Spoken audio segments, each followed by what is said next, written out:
역대상 28장 11절입니다. 21절까지요. 역대상 28장 11절에서 21절까지 읽습니다.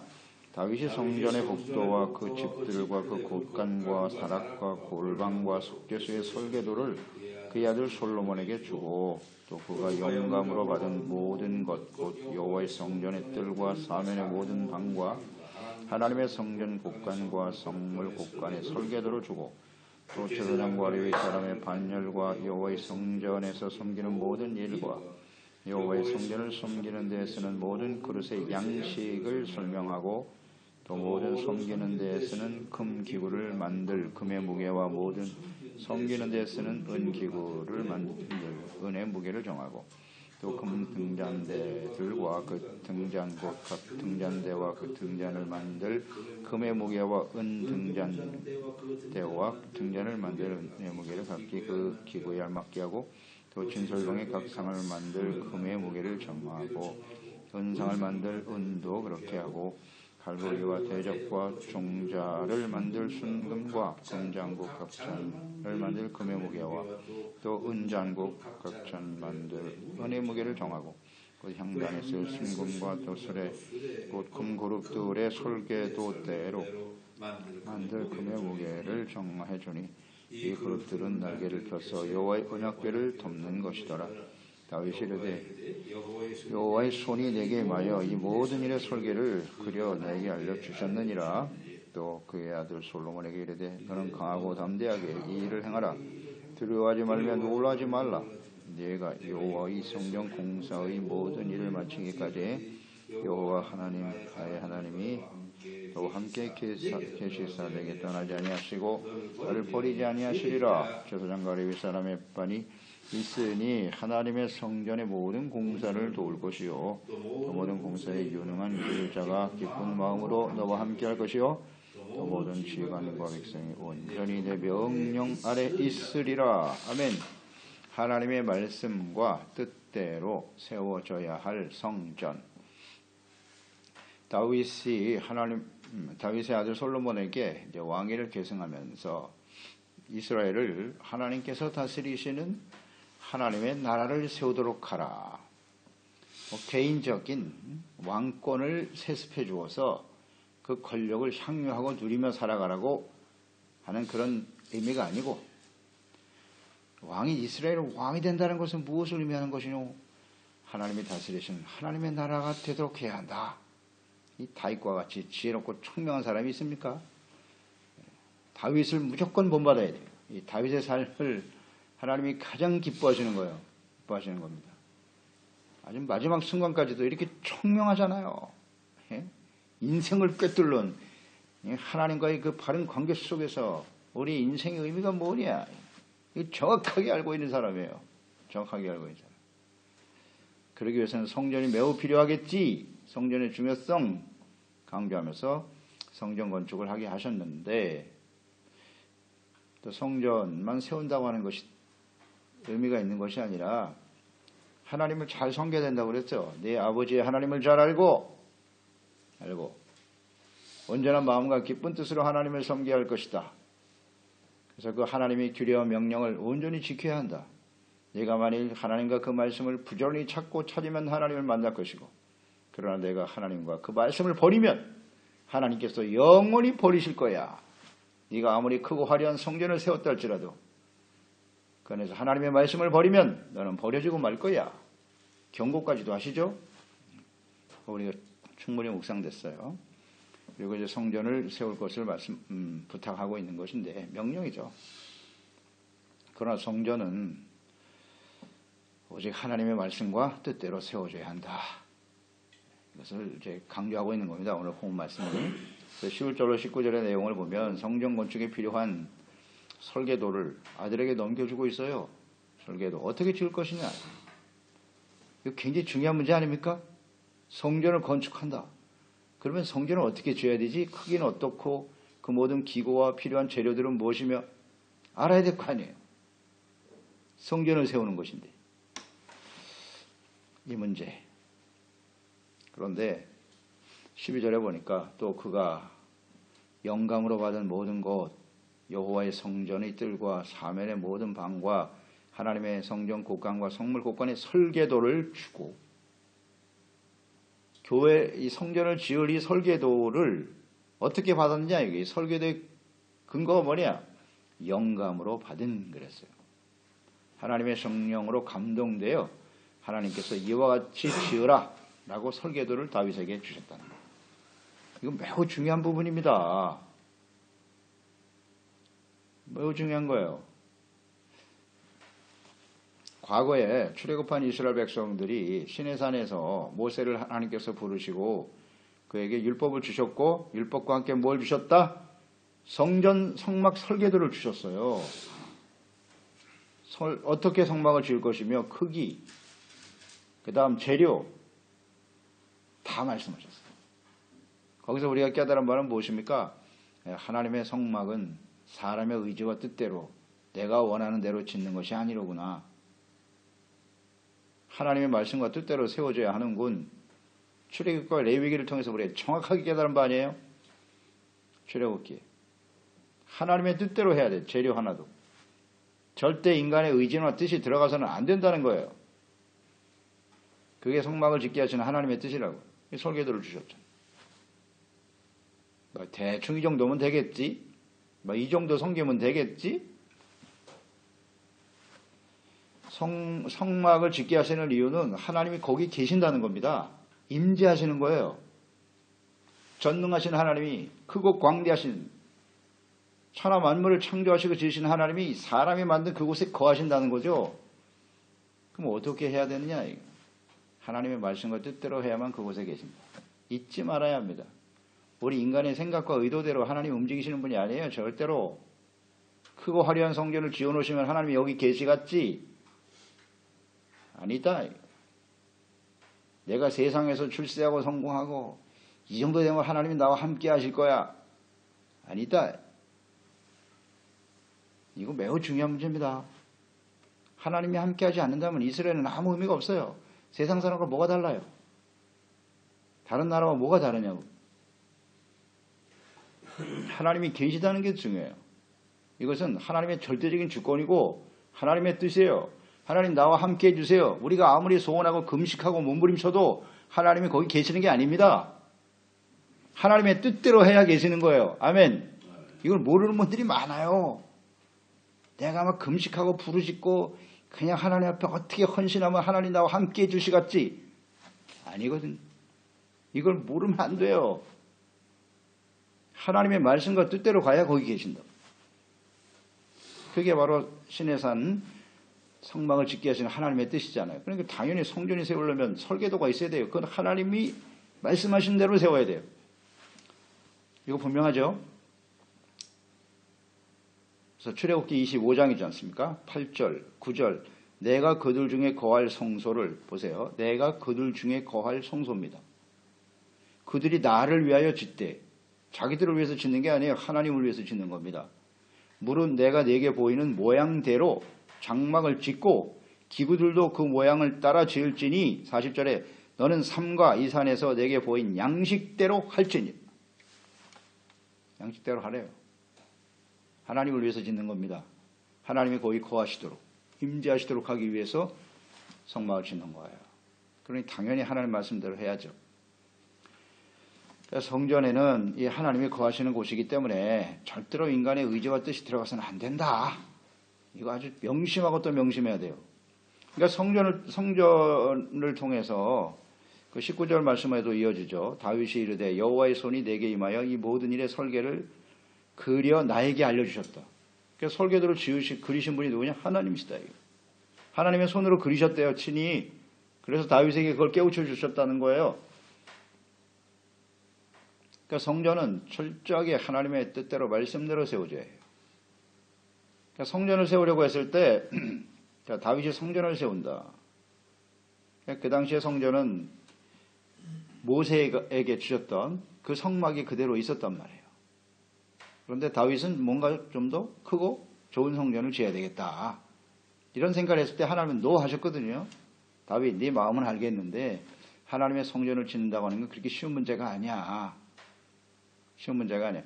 그러니까 다윗이 그런 성전을 짓고 싶어 하는 마음이 있었을 때 과연 이런 생각을 했을까 싶어요. 그저 내가 하나님을 사랑하고 하나님을 좋아하니까 또 이 성전이 너무 필요하다는 사실을 내가 깨달았으니까 내가 그냥 나의 생각과 뜻대로 성전을 지으면 되겠지? 내가 이렇게 크고 화려한 성전에 지금 거하고 있는데, 궁전에 거하고 있는데 하나님은 장막에 있잖아요. 마음이 아팠던 거예요. 그래서 좀 크고 좋은 성전을 지었으면 좋겠다, 이런 마음이었을 거라고요. 그런데 오늘 말씀을 보면 다윗, 성전을 짓는 것은 그렇게 단순한 문제가 아니야. 하나님께서 주신 그 설계도와 모든 규례가 다 있어야 되는 거죠. 이걸 잘 생각해야 하는 거예요. 그냥 내가 하고 싶어서 하는 게 아니라니까요. 우리가 하나님을 섬기는 것은 내가 이렇게 하나님을 잘 섬기고 내가 하나님 사랑하니까 동기도 좋아요. 내가 하나님 앞에 너무나 큰 은혜를 받았고 그러니까 내가 성전을 하나님을 이렇게 섬기면 되겠지? 안 된다는 거예요. 내 의도와 의지만 가지고 하나님을 섬길 수 있는 것이 아니라는 것을 명심해야 합니다. 이렇게 하면 하나님이 좋아하실 거야. 아니다. 여기서 깨닫는 바입니다. 그러니까 이 성전을 지으려면 하나님이 또 다른 생각을 하셔야, 또 다른 계획을 세우셔야 되는 거예요.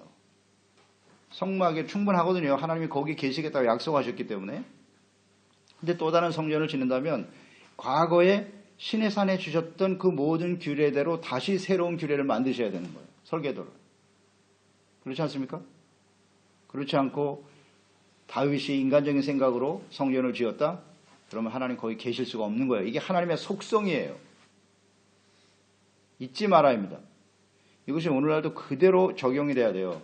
오늘날도 크고 화려한 성전이 아니라 오늘날 하나님은 하나님의 말씀과 말씀이 육신이 되어 찾아오신 하나님의 아들 예수 그리스도 안에 거하시는 하나님이세요. 잊지 말아야죠. 하나님의 뜻대로 세워져야 한다는 거예요. 그러니까 성전이 크고 화려함을 자랑해봐야 소용없어요. 거기에 모인 사람들이 진정 하나님의 말씀과 예수 그리스도를 믿고 그 말씀대로 순종하며 따라가는가? 그렇게 세워져야 한다는 거예요. 이렇게. 그러니까 오늘날 교회는 예수님의 머리가 되셔야죠. 교회는 예수 그리스도의 몸이지 않습니까? 그러니까 예수 그리스도가 머리니까 주님의 말씀에 모두가 다 아멘 하고 순종하는 곳이 되어야죠. 예수님 앞에서 왜 예수님이 누구신지, 무엇 때문에 십자가에 죽으셨는지, 그 부활의 의미가 무엇인지, 그 믿음으로 의롭다함을 얻은 하나님의 사람들은 어떻게 살아야 하는지, 오늘날 예수 그리스도 안에만 하나님이 계십니다. 그게 교회의 의미입니다. 크고 화려한 성전에만 계십니까? 그 의미 없음. 의미 없음. 설계도를 직접 주셨다는 거 잊지 말고요. 자, 우리가 주목해야 될 것이 예수님께서 요한복음 2장에 보면 성전에 올라가신 장면이 나오거든요. 성전에 올라가셨는데 보니까 거기서 장사하고 있어요. 예수님께서 너무 분노하셨죠. 요한복음 2장 14절 16절이에요. 성전 안에서 소와 양과 비둘기 파는 사람들과 돈 바꾸는 사람들이 앉아있는 것을 보시고 노끈으로 채찍을 만드사 양이나 소를 다 성전에서 쫓아내시고 돈 바꾸는 사람들의 돈을 쏟으시면서 상을 엎으셨어요.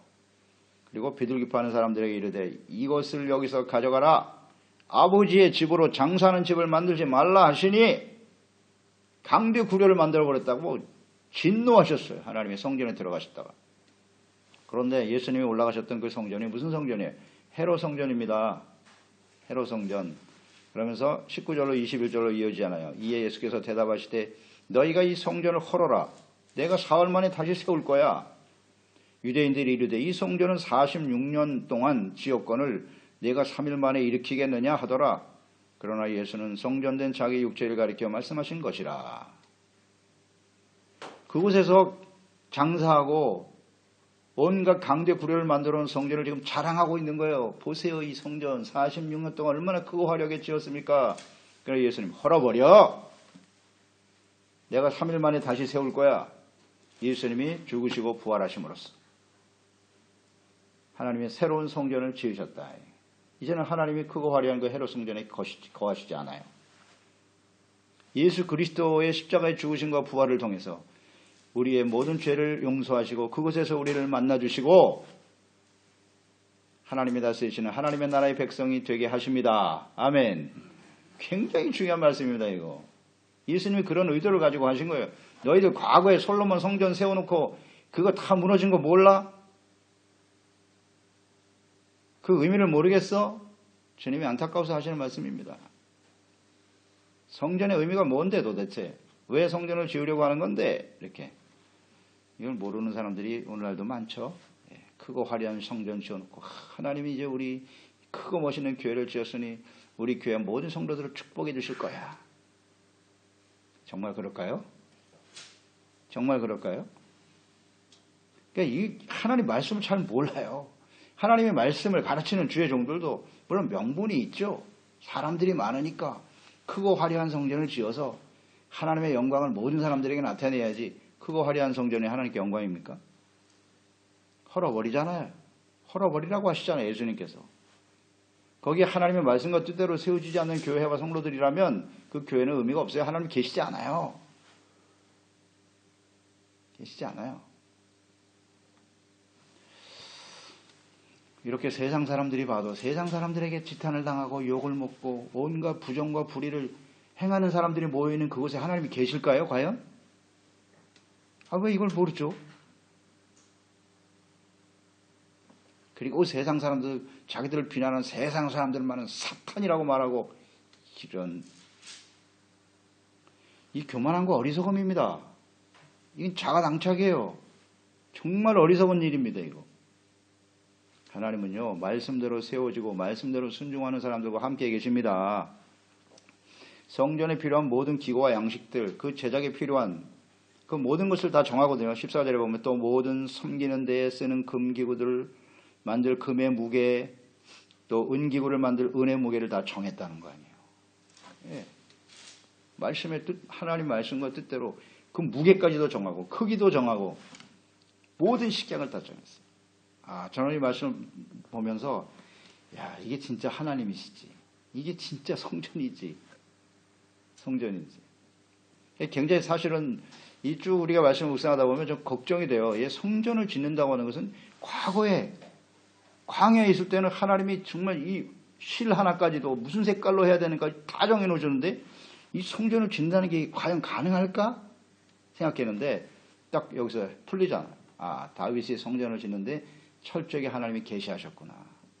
모세를 시내산에 불러내신 것처럼 하나님이 다윗에게 이걸 다 가르쳐 주셨구나. 그래야 그게 진짜 성전인 거예요. 그게 진짜 성전이에요. 하나님이 거기 계신다. 지성소, 성소에 필요한 모든 기구들, 제사를 위해서 일하는 제사장과 레위 사람들, 그 반열까지도 다 정해가지고 딱 이게 진짜구나. 이게 하나님의 성전입니다. 그래서 성전이란 뜻이 뭐예요? 거룩한 처소라는 거잖아요. 거룩한 곳. 왜 거룩한 거예요? 크고 화려한 성전이 거룩한 겁니까? 이 성당들 보면 유럽에 있는 성당들 보세요. 딱 들어가면 입이 딱 벌어지죠. 야, 이 친구는 또 골랐다. 그런 게 거룩한 거예요?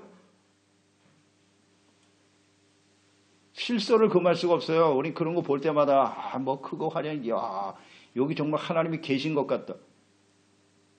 웃기는 일입니다. 그런 곳에 하나님이 계십니까? 하나님의 거룩하신, 하나님이 임재하시기 곳이기 때문에 거룩한 거지. 거룩하신 하나님이 거기에 모여 있어야 거룩한 거지. 거룩한 하나님의 자녀와 백성들이 모여 있는 곳이 거룩한 곳이지요. 아멘. 왜 이걸 모르죠? 그래서 하나님 앞에서, 하나님 거룩하신 하나님이 계신 곳에서 우리가 거룩한 모습으로 주님을 섬기는 것이 매우 중요하다. 출애굽기 19장 6절 너희가 내게 대하여 제사장 나라가 되며 거룩한 백성이 되리라. 하나님이 이스라엘을 향하신 하나님의 뜻이에요. 왜 너희를 택한 줄 알아? 너희들을 통해서 너희가 거룩한 백성이고 제사장의 나라가 되기를 원하기 때문이지. 그럼 제사장은 또 어떤 의미냐? 출애굽기 28장 43절 아론과 그의 아들들이 회막에 들어갈 때나 제단에 가까이에 거룩한 곳에서 섬길 때 그것을 입어야 에봇 죄를 짊어진 채 죽지 아니하리니 그와 그의 후손이 영원히 지킬 규례니라. 아무 옷이나 입고 나가서는 안 된다는 거잖아요. 제사장들은 하나님이 그대로 만들어주신 대로 에봇을 입고 나가야 돼요. 그래야 거룩한 자로 인정해 주시고 죽지 않을 것이라고 하셨어요. 이처럼 하나님이 거룩하신 하나님이 계신 곳, 그곳에서 하나님을 섬기는 사람도 거룩해야 돼요. 제사장과 레위인들. 그렇지 않으면 바로 죽습니다. 죽어요. 우리가 출애굽기 충분히 묵상했죠? 아무렇게나 하나님께 나갔다간 다 죽습니다. 그 앞에서. 그러니까 오늘날 교회 안에 죽은 사람이 수두룩하다니까요. 하나님의 뜻이 달라졌을까요? 거룩함을 상실한 채 하나님께 나가면 죽습니다. 그래서 굉장히 두려운 거예요. 이 하나님 앞에 나간다는 건 굉장히 두려운 일이라고요. 너무나 죄악 가운데 살아가는 저희들이기 때문에 막 떨리는 마음이 있어야 되거든요. 그런데 뭐 아무 생각 없이 나와서 그냥 있다가 가는 거예요. 그게 무슨 예배입니까, 그게? 거룩해야 돼요, 거룩해야 돼요. 그렇지 않으면 하나님이 절대로. 그러니까 하나님의 성전은 거룩하신 하나님이 계시는 곳이다. 섬기는 자들도 거룩해야 된다는 건 명심 또 명심해야 됩니다. 그러니까 거룩이라고 하는 건 성별이잖아요. 성별, 구별되었다. 그 다음에 성결, 깨끗해야 됩니다. 죄가 없이 깨끗해야 하나님께 나갈 수 있다는 그런 뜻이에요. 레위기 11장 45절. 레위기가 바로 거룩이잖아요. 죄 많은 사람들이 하나님 앞에 나가기 위해서는 거룩해야 되거든요. 거룩하기 위해서는 어떻게 해야 되는 거냐? 그게 바로 레위기 제사법이에요. 그러니까 우리가 늘 깨닫지만 레위기의 핵심적인 내용은 제사와 거룩함입니다. 어떻게 거룩해질 거냐? 레위기 11장 45절. 나는 너희 하나님이 되려고 너희를 애굽 땅에서 인도해낸 여호와라. 내가 거룩하니 너희도 거룩할지어다. 명령이에요, 명령. 그 다음 레위기 20장 7절이죠. 너희는 스스로 깨끗하게 하여 거룩할지어다. 깨끗함이 거룩함입니다. 나는 너희 하나님 여호와니라. 20장 26절. 너희는 나에게 거룩할지어다. 이는 나 여호와가 거룩하고 내가 또 너희를 나의 소유로 삼으려고 너희를 만민 중에서 구별하였다. 구별이잖아요. 거룩함은 구별이고 깨끗함이에요. 성결. 성경에 딱 나와 있잖아요. 의미가 뭔지. 그리고 거룩은 하나님의 성품이다. 내가 거룩하니 너희도 거룩하라 그랬으니까 하나님을 닮아가는 게 거룩입니다. 딱 정리되죠. 거룩의 의미를 잘 알아야 돼요. 그렇지 않은 성전이라면 그건 성전이 아니에요. 그런 거룩하지 못한 사람들이 모여있다면 그곳에는 하나님이 계시지 않는다. 잊지 말고요. 이건 우리 개인의 삶에도 적용된다 그랬어요. 오늘날 교회 또 우리 몸이 성전이라고 했어요. 하나님의 성령이 거하시는 전인지라 하지 못하느냐. 우리가 거룩함을 상실하는 순간 하나님 우리와 함께 하시지 않는다. 아무리 예수 그리스도의 이름을 부르고 뭐 하나님의 이름을 부를지 모르나 하나님 거기 계시지 않아요. 그 사람과 함께 하지 않습니다. 그들의 인생 속에 함께 하실 수 없어요. 이게 진리죠. 그러니까 철저히 하나님 말씀대로 주님을 섬기는 일에 힘써야 되겠어요. 아무나 이렇게 하나님을 예배할 수 있는 게 아니라 그랬잖아요. 이 예배할 수 있는 것 자체가 은혜예요. 하나님 우리 택하셨다고요. 부르셨어요. 죄를 용서해 주시고 의롭다함을 얻게 하셨어요. 그럼 그 다음에 어떻게 살아야 되는데 죄악 가운데 살아가는 우리들이 어떻게 하나님 앞에 거룩할 수 있느냐? 그게 성전의 필요성인 거예요. 예배의 소중함이에요. 말씀을 듣고 기도해야 될 당위성이 거기에 나오는 겁니다. 깨달아지는 거예요. 그러니 우리가 예배와 기도를 어찌 소홀히 할 수 있느냐? 이게 진짜 하나님의 사람들이죠. 이게 깨달아야죠. 20절 또 그 아들 솔로몬에게 이르되 너는 강하고 담대하게 일을 행하라. 두려워하지 말아라. 놀라지 말아라. 내가 내 여호와의 성전 공사의 모든 일을 마치기까지 여호와 하나님 나의 하나님이 너와 함께 계실 것이다. 내게서 떠나지 아니하고 너를 버리지 아니하실 거야. 보세요. 이 말씀 묵상하면서 무엇이 떠오르십니까? 강하고 담대하게 일을 행하라. 놀라지 말고 두려워하지 말라. 어떤 장면이 떠오르세요? 모세가 여호수아에게 가나안 땅을 이끌어 가야 될 사명을 맡길 때 똑같네요. 그 장면하고 똑같아요. 계승하는 거예요. 지금 계승. 여기서 중요한 핵심 키워드는 계승입니다. 다윗이 섬겼던 하나님을 솔로몬이 이어받아서 하나님의 다스리시는 하나님의 나라를 바르게 세우라는 겁니다. 여호수아가 가나안 땅에 들어가는 의미가 뭐예요? 가나안 땅에 들어간다고 하는 것은 하나님이 다스리시는 하나님의 나라를 세우는 겁니다. 솔로몬이 다윗으로부터 왕위를 이어받는다는 건 무슨 뜻이에요? 하나님이 다스리시는 하나님의 나라를 세운다는 뜻입니다. 그게 핵심 키워드예요. 하나님의 나라, 계승, 사명. 이 일을 이뤄가는 일은 인간의 의지와 노력만 갖고 되는 게 아니다. 아니다. 강하고 담대하라. 쉽지 않을 것이라는 겁니다. 끊임없이 사탄의 방해가 있을 것이고 강하고 담대하지 않으면 가나안 땅에 못 들어가듯이 여호수아에게 부탁한 거 아니에요. 그리고 그 하나님이 너와 함께 할 거야. 똑같죠? 뜻이. 하나님의 마음이 같잖아요. 오늘날 이 시대 마찬가지입니다. 우리가 예수 그리스도의 몸된 교회를 통해서 이 땅에 하나님의 나라를 세우고 나의 개인의 인생 속에 하나님이 다스리는 하나님의 나라를 세우는 일, 그렇게 만만한 일이 아니에요. 두렵고 떨리는 일들이 수없이 벌어져요. 놀랄 일들이 수없이 벌어져요. 보세요. 예수님의 복음이 전파되는 과정을 보면 알잖아요. 그게 쉽습니까? 제자들, 사도 바울, 복음을 전함으로써 그들이 궁극적으로 원했던 일이 뭐예요? 이 복음이 선포됨으로써 악한 원수 마귀의 진을 회파하고 가나안 땅과 똑같은 거예요. 우상 섬기는 자들과 싸워서 승리하는 곳에 교회가 세워지는 거거든. 하나님의 나라가. 쉬운 일입니까? 매일매일 싸움이에요. 악한 원수와 세상과 죄와 싸워야 한다고요. 잊지 말아야 합니다. 그저 성전만 덜렁 세워놨다고 해서 모든 게 끝나는 게 아니라니까요. 그 세우는 과정도 쉽지 않거니와 그것을 지켜가는 것은 더욱더 힘들겠죠. 영적 싸움이라는 거 잊지 마세요. 싸움입니다. 그러니까 두려워하지 말라는 거예요. 담대해야 된다는 거죠. 그리고 우리가 승리할 수 있는 성전을 세우고 성전 자체가 중요한 게 하나님의 나라라고요. 그걸 세우기 위해서는 어떻게 해요? 하나님이 함께 계셔야 한다. 하나님이 다윗 나와 함께 하는 것처럼 너와 함께 계실 거야. 너를 떠나지 아니하시고 너를 버리지 않을 것이다. 이게 근거가 되는 거죠. 그러기 위해서는 하나님의 말씀을 떠나서는 안 되고 하나님의 말씀과 뜻대로 성전을 세우고 그곳에서 거룩한 모습으로 하나님을 섬기는 일에 힘써야 된다. 하나님이 같이 계셔야 이기니까. 정리를 잘했네요. 정말 다윗은요. 이건 하나님의 사람이에요. 다윗이 인간적인 지혜와 지식으로 이런 말을 할 수 있을까요? 이건 하나님의 사람이에요. 성령께서 감동하신 사람이고 하나님의 성령께서 이 모든 것을 깨닫게 하신 거예요. 이건 진리예요. 이건 하나님 말씀이에요. 다윗은 선지자예요. 선지자. 자기 스스로 이런 말을 기록한 게 아니에요. 그래서 그의 말이 그가 하나님을 찬양하고 섬겼던 모든 시편의 내용들이 그게 바로 성경인 거예요. 하나님이 하신 거예요. 하나님. 어떻습니까 여러분? 이게 사람으로서 이렇게 되겠습니까? 마지막 순간까지 이럴 수가 있어요. 이렇게 정확하게 진리를 이해하고 하나님의 마음을 이해할 수 있을까요? 없다고 봅니다. 불가능해요. 없어요. 이건 하나님이에요. 하나님이 하시는 거예요. 그래서 우리가 하나님과 함께 다윗과 같은 삶은 하나님이 기뻐하시는 삶이고 하나님이 마지막 순간까지도 생각 하나하나까지도 말 하나하나까지도 관여하시잖아요. 이게 진짜 하나님의 사람인 거지. 야, 다윗이 엄청난 복을 받았구나.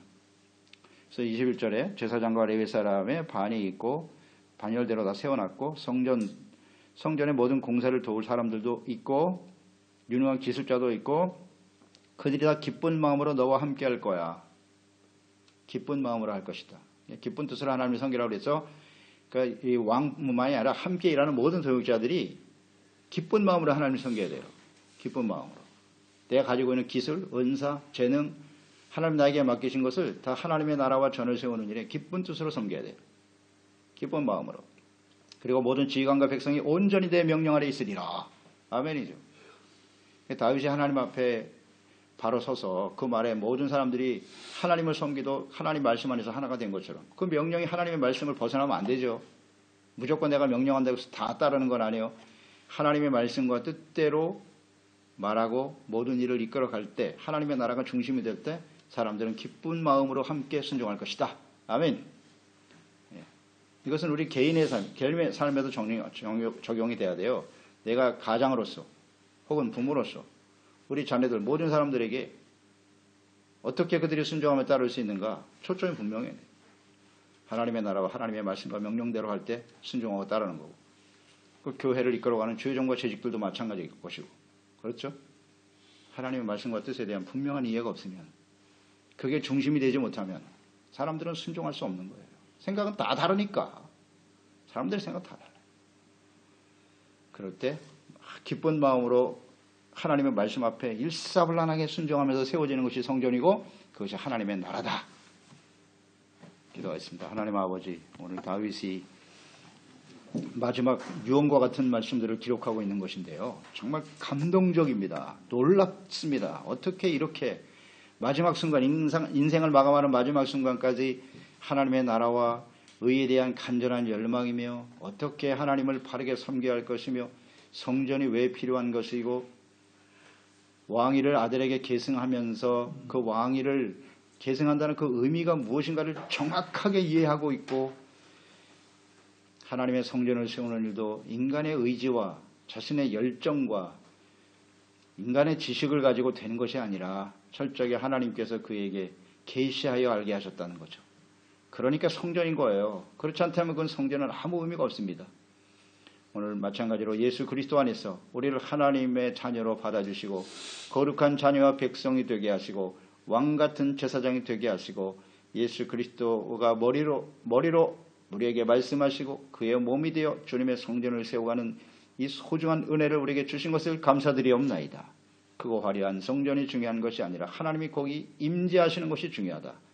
하나님은 말씀대로 순종하는 사람들과 함께 하십니다. 거룩하고 성결하고 구별된 하나님의 백성들과 함께 하신다는 거 잊지 않게 하시고 우리 개인과 또 그리스도의 몸된 교회, 우리의 주어진 인생을 하나님이 임재하시고 함께 하시며 다스리신 하나님의 나라를 이 땅에 선포하고 증거하는 일에 쓰임받는 저희들이 되게 하여 주시옵소서. 예수님의 이름으로 기도드리옵나이다. 아멘.